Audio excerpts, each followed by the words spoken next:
עדיין הדבר לא ברור. חוץ מהעובדה שהמצרים התחילו להכיר את הקדוש ברוך הוא מנהיג את העולם. כנאמר, וידעו מצרים כי אני השם.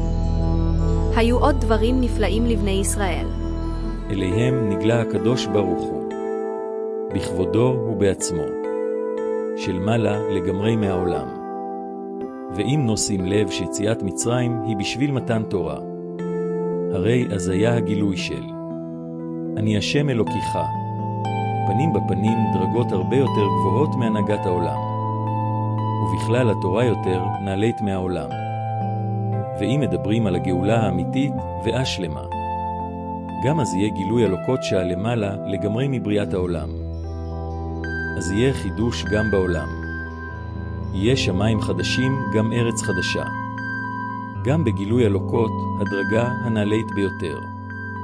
עצמאות ומהו. יתגלה כאן בעולם. וגם בתורה יהיה חידוש. כנאמר, תורה חדשה מאיתי תצא.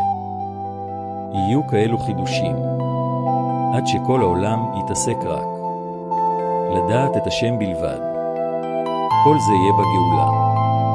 אבל איך זה מרומז במילה גאולה? גולה בתוספת האלף?